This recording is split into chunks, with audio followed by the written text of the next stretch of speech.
Hey guys, Foxdrop here. Today I want to do a video talking about what you want to do as a jungler when all of your lanes are losing. I know it's probably one of the more frustrating elements, to put it lightly, of playing jungle when you feel like all your lanes are just doing awfully. But today I just want to give you some tips and a little bit of a guideline on what you should be doing in that situation to give yourself the best chance of winning. Again, I'm doing this kind of different style of video where you've got my face in the bottom just natting away here while you watch the cool clips above me. If you like this style of video, let me know. If you don't, let me know as well. I enjoyed doing this for the previous video that I made the other day, and so I figured I would do it again. But yeah, just let me know down below in the comments what you think. Anyway, let's get on with the video. So the first thing you need to do when you find yourself in this situation when you're jungling and most of your lanes are losing is you need to accept that you're probably not going to win that game. But you also don't need to get pessimistic or just like very defeatist, because if you do want to win, you need a positive attitude. And also, you need to accept that losing in general, it's not really a big deal. All you need to do to climb in solo queue is you need to have better than a 50% win ratio, which over 100 games, you lose 49 of them. That's quite a big proportion of games to be losing, but not even holding you back when you're climbing. So it's okay to lose, so get that through your head first of all. Also, an important point to make is that this one game, if you lose it, that's one game, that's fine. But if you get really angry about losing and you go on tilt, then not only is that just the one game that you've lost, that was 11, the one game that you've lost, and it will then progress into your future games, and then it will affect more than just the one game. So don't let that happen to you. It's okay to lose, guys, really, it is. So moving on to some actual tips on how you can give yourself the best chance of winning as a jungler. It's two things, a theory, there's 2 points behind it. Firstly, you need to identify your win conditions, and secondly, you need to stop the bleeding. Basically what that means is you need to figure out what the best way for you to be winning is, and then you need to stop the enemy team snowballing upon you or stall the game out so that you can actually reach that point where you reach your win condition. You also need to know that when this is happening, when all your lanes are behind, your time as a jungler is extremely valuable. So you need to delegate your time very, very carefully. What this usually means is that you want to put most of your eggs in one basket. And normally this is a risky strategy, but when all your lanes are losing, you kind of have to take some risks. You're not going to have the time to apply pressure everywhere. It's just not really going to work. So what you want to do is find that person who you think is going to be able to carry the team and just really go ham on helping them. Also, what I like to do personally is I like to identify who on the team you should be helping and who on the team that you shouldn't be helping. Now, me personally, the people who I shouldn't be helping mostly comes down to 2 categories. The first category are the people who have a very negative attitude or who are very, very much on tilt. Because if you do help them, chances are they're not really going to be that motivated to win the game. You need to find people who are positive, who are really the people who, if you give them help, they're going to actually try to win the game. If they're on tilt and raging, these people aren't going to try and win, so you're going to be wasting your time. The only exception to that is if you're playing with someone who, if you think you can still help them, and if you don't help them, they're just going to like go AFK or rage quit or something, you kind of want to stroke that ego a little bit, but it's not really an ideal situation for you to put yourself in. Essentially, if you think you can stop their negative attitude by giving them some help, you probably should do it. Unless, of course, by giving them help, you would just, get 2v1'd or something. Like I said, you should be focusing on the more positive members because you want people who are actually going to be trying their hardest to win.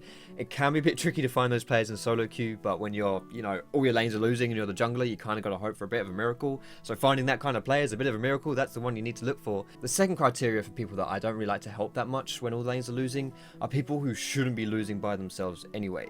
If they're in a lane matchup where they really shouldn't be behind, then that's a bit of a red flag for me. It's a bit of a warning sign, because in my eyes, if they shouldn't be behind, then already from the start of the game they've been given the tools to not suck, and they've taken those tools and they've still found a way to suck. So if you give them help, you're giving them more tools to not suck, but they've already proven that they're not really very good at using those tools. So for me personally, I kind of stay away from those lanes. However, I also want to say that it's really important that this isn't used as an excuse to just write off all your teammates. You don't just want to say, oh, this guy's losing, he's 0 and 2, he's a terrible player, he's sucking, I'm not going to help him. Be kind and be generous with your assessment of your teammates. Maybe someone's behind because they all in someone and the enemy survived on like 20 health both times. That's not really someone who's a bad player, he's just someone who's got unlucky, it happens. Likewise, if they're just getting ganked and stuff, yeah, maybe they could have warded or played less aggressive or whatever. Just be kind when it comes to that assessment, guys. Like, I want to emphasize that. because in this situation when all your lanes are losing, it's very easy to just start delegating blame and get very frustrated. But don't look at it like that. You've really got to avoid that and try and stay level-headed with how you approach this thing. Now, like I said, you should be focusing on people who have positive attitudes more than those who have negative attitudes. And also you should be focusing on the characters who you think are good in the late game.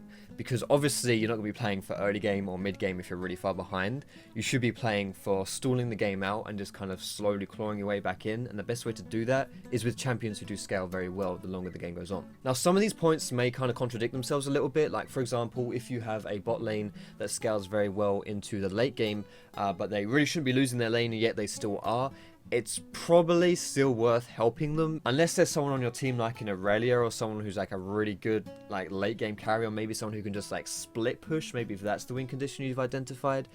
Unless there's someone like that on the team, bot lane is your biggest chance of coming back into the game the later the game goes on. So like I say, if in doubt, just sit bot lane, try and get your AD carry fed. However, there are also some points that should be made about how to best use your time effectively, and also how to minimize the amount of risk that you take when you are doing your jungle pathing or when you're deciding where to gank and when. Firstly, you also should identify what lanes can be snowballed off of very little help, because like I said in the beginning, your time is very valuable as a jungler in this situation. So if you find there's a lane where you can just give them like one gank, maybe one kill, and then they're going to be sorted by themselves, or they need very little help to get back into the game, that is a lane which is probably worth your time. If you think about, you know, a comparison between your time investment versus effective stuff gained, then those kind of lanes are very good in that ratio. Is this some kind of, you know, yeah, whatever. Those champions are very good in that kind of ratio. I should avoid using my hands when I'm talking too much.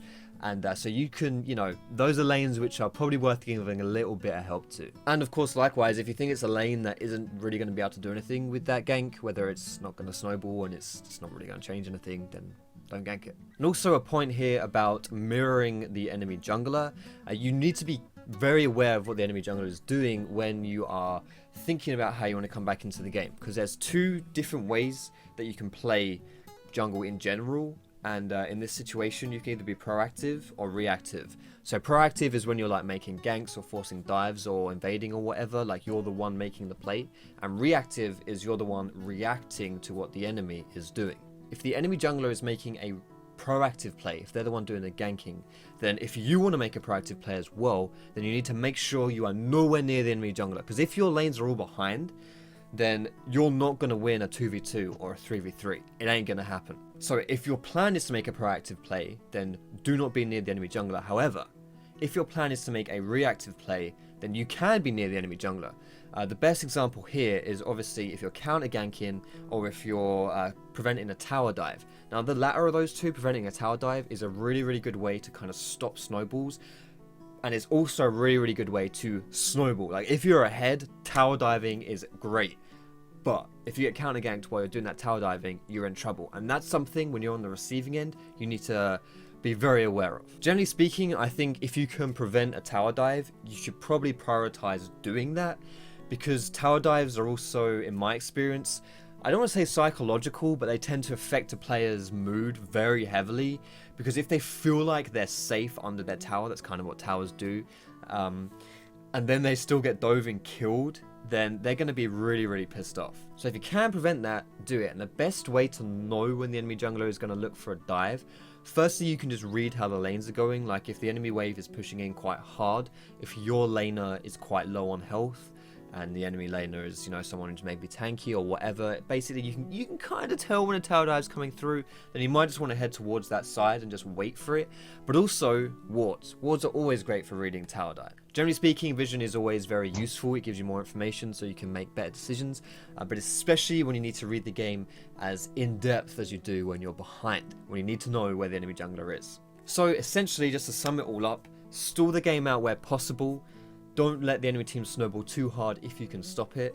Don't try to make too many plays, especially if you don't know where the enemy jungler is. And focus on the lanes who you think will either do well with the little effort you put in, or lanes that you think will be good going into the late game, so that you can just sit on that lane and then just play around them and just hope to God that they can carry. I hope you enjoyed this video. If you did, feel free to give it a thumbs up. You can subscribe to me for more educational league content. You can find me on Facebook, on Twitter, and catch me streaming over twitch.tv/Foxdrop. Let me know down below, again, what you thought about these kind of videos. And also, if you have any suggestions for topics like I can talk about, and if you want to see, so different things that you want to see. But most importantly, guys, thank you so much for watching. I hope you have a great day, and I will see you in my next video.